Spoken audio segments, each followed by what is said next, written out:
Hello and welcome to Property Money Trees Maximising Property Values, the once a month show where I break down the steps of how to recognise, enhance, and then extract the values in property in order to create wealth. Would you like to find out how you can benefit from the steps of maximising property values? This is even if you don't own a property yet or have a deposit. If that's a yes, then you're in the right place to find out. My name is Patricia Faber, and although many know me for my work as a solicitor, on this show you will be getting the benefit of my 30 plus years worth of experience of maximising property values, experience which has given me a net worth in millions. So who might benefit from listening to this show? Literally anyone with an interest in creating property wealth. Welcome back. Today's episode is going to be another short and sweet one.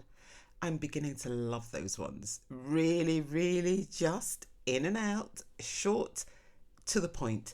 So it's about what we need to be looking out for when we are renting.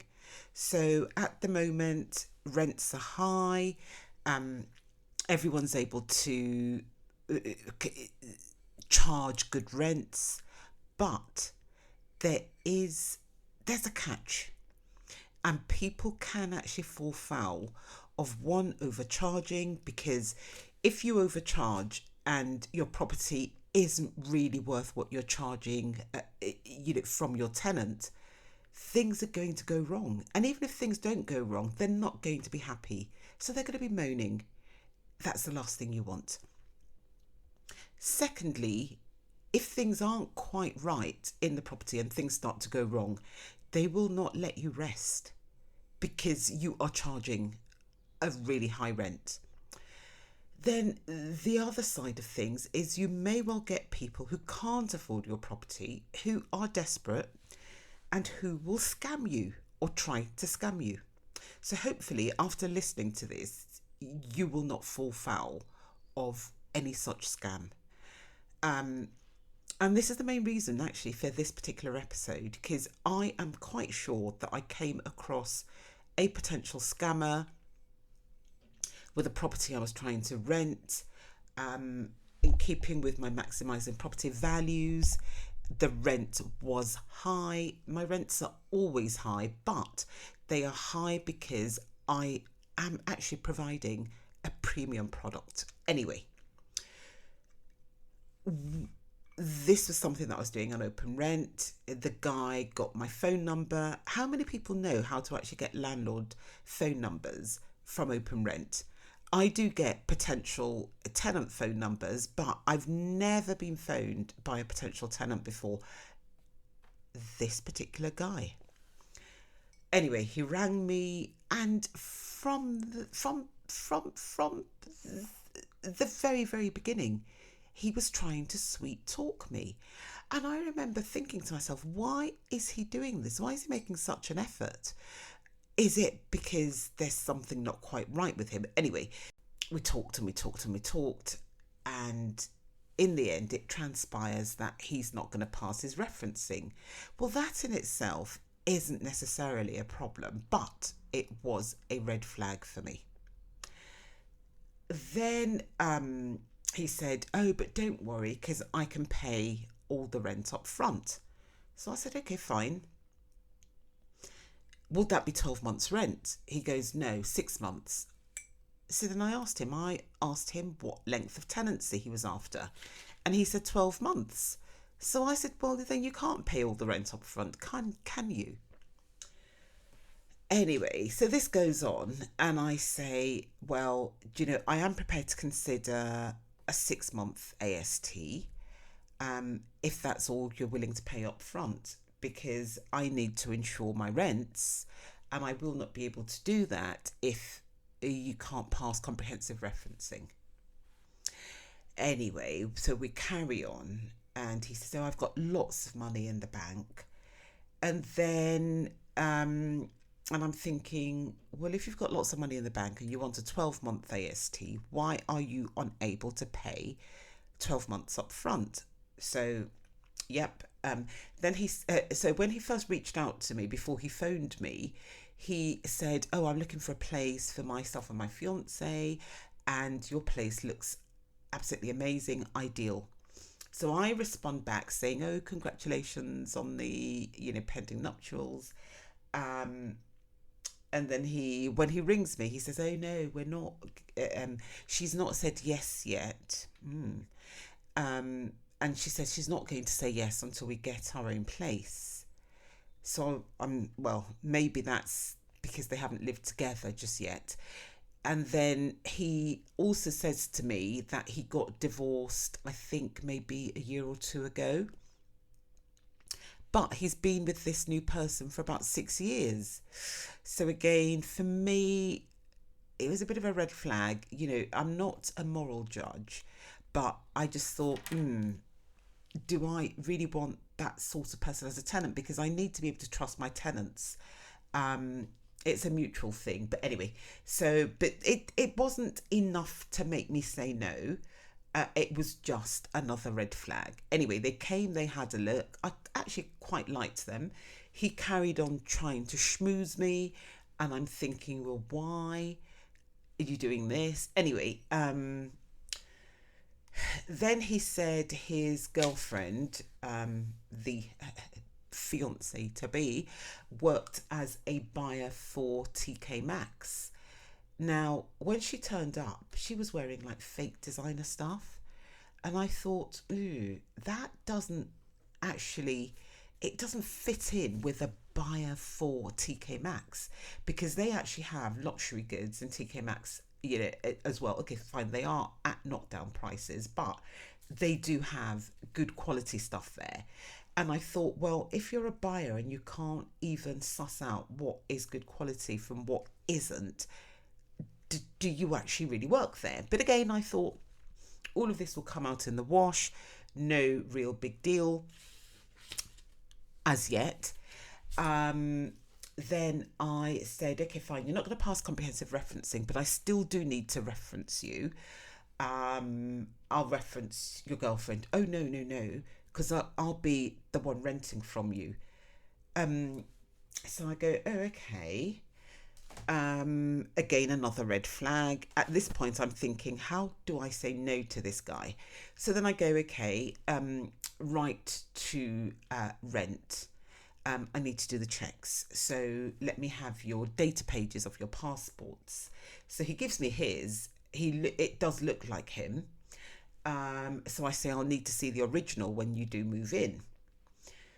And then he said, "Oh, I've lost it because when I got divorced, my wife binned lots of my stuff. One of which was my passport. But I've applied for a new one." So I goes, "Okay, not a problem. Let me have the Home Office's acknowledgement letter saying that you've applied, for a new passport, and then I'll liaise with them regarding your right to rent." "Oh, I don't know where it is. My daughter's doing this for me." At this point, I know I can't actually rent to this guy. Anyway, we carry on. So obviously, I don't know anything about the girlfriend stroke fiance. I don't know if she's entitled to live in the UK.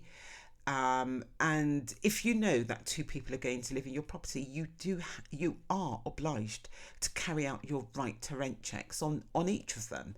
You really must. Anyway, so this is carrying on.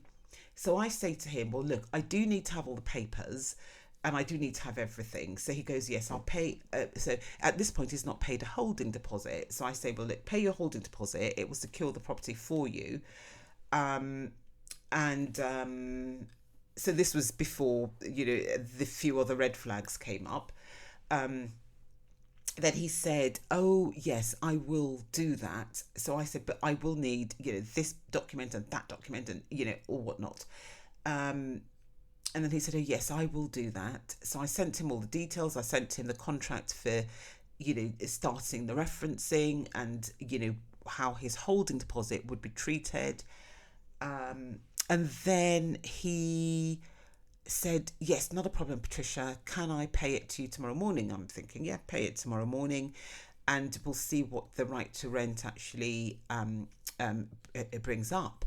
Um, so, and I think at that point he couldn't give me the documents for his girlfriend, so he didn't pay the holding rent the following morning.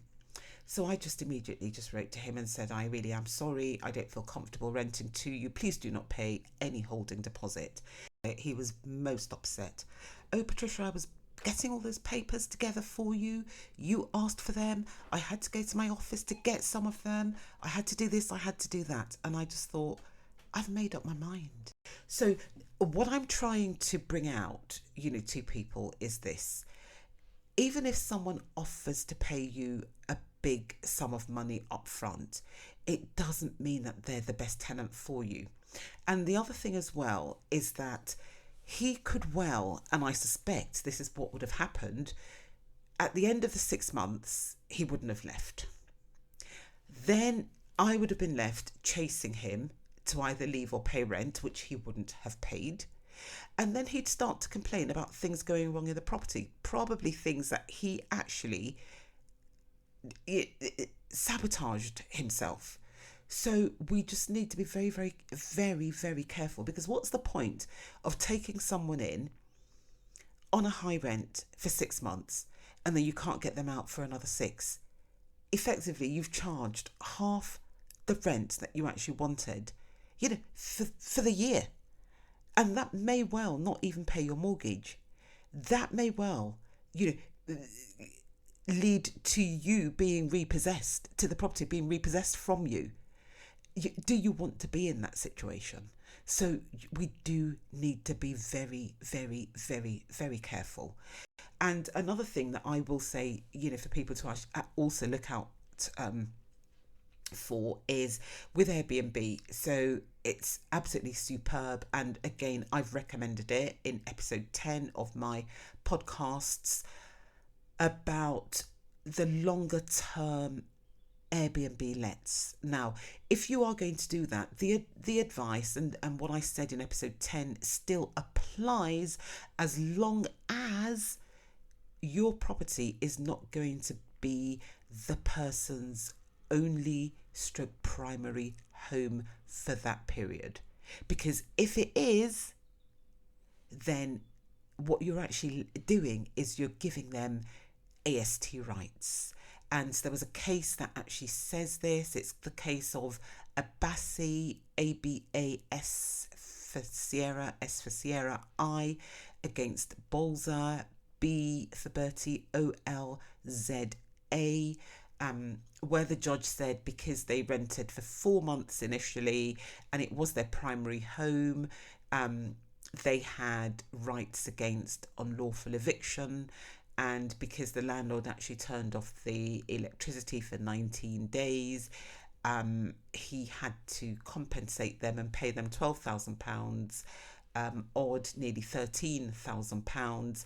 I don't know that they even paid him that much during the 4 months rent, or 4 months period that they took out initially via Airbnb.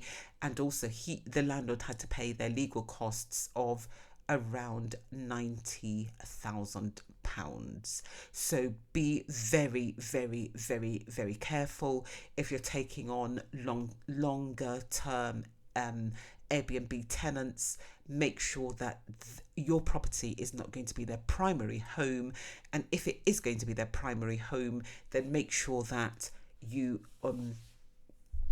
treat it as you would an ordinary AST. Give them their gas safety reports, give them their electrical installation condition reports, give them their how to rent documents, the latest one. So you really must check and make sure that you're giving your tenants the latest document. Otherwise, it will be difficult for you to issue a Section 21 notice for as long as that right remains for us to actually use. But short and sweet, and this has gone on for long enough. So yeah, two messages in this particular podcast. One, somebody offering you an amount of money up front because they're not going to pass their referencing may not be the best thing for you. So do your due diligence. And secondly, be very, very careful if you are doing a long-term let on Airbnb, because again, you could run into difficulties if you're not aware of the things that you need to be aware of. Anyway, everyone, have a great month, and I think I'm going to do a special podcast for the 1st of December, but I'll see how it goes. Anyway, hopefully you will come back, and do take care.